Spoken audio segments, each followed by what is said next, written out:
Parce que regarde, là, il y a les clés les poèmes, les chants pour les morts, ça nous on fait. Tu fais une photo? Non, je fais une vidéo pour souvenir. Ah, les souvenirs. Maman, je suis organisée.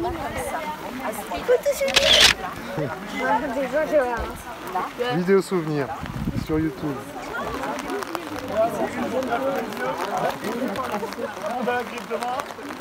Du message du président de la République par M. Wadlinger Hubert, ancien combattant.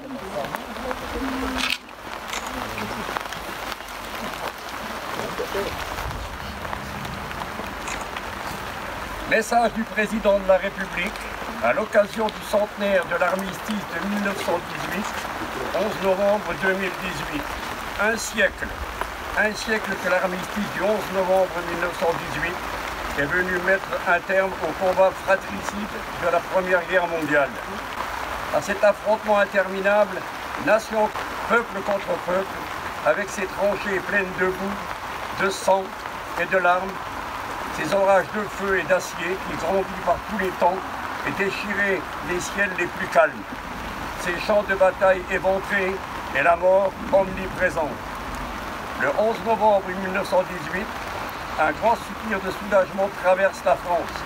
Depuis Compiègne, où l'armistice a été signé à l'aube, il se propage jusqu'au champ de bataille. Afin, après 4 interminables années de bruit et de fureur, de nuit et de terreur, les armes se taisent sur le front occidental. Enfin, le vacarme funeste des canons laisse place à la clameur allègre qui s'élève de volées de cloches en sonneries de clairons, d'esplanades de grandes villes en places de village.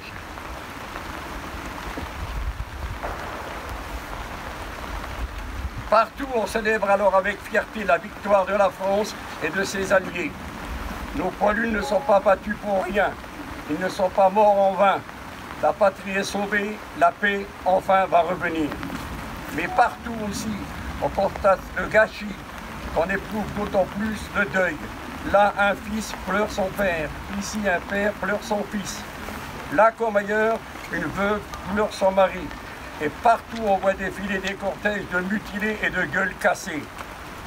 Françaises, Français, dans chacune de nos villes et dans chacun de nos villages, Françaises et Français de toute génération, du tout horizon, nous voilà rassemblés en ce 11 novembre, pour commémorer la victoire, mais aussi pour célébrer la paix.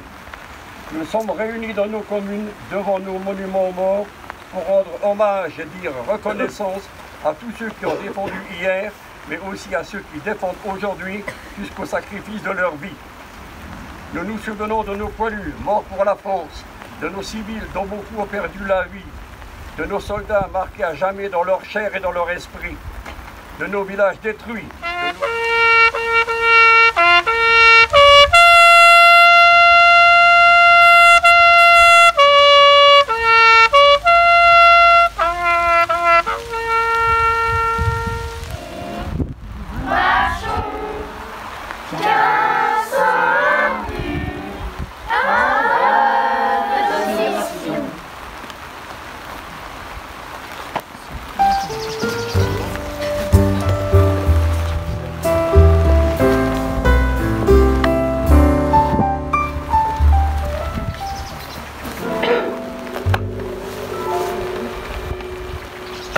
Bon.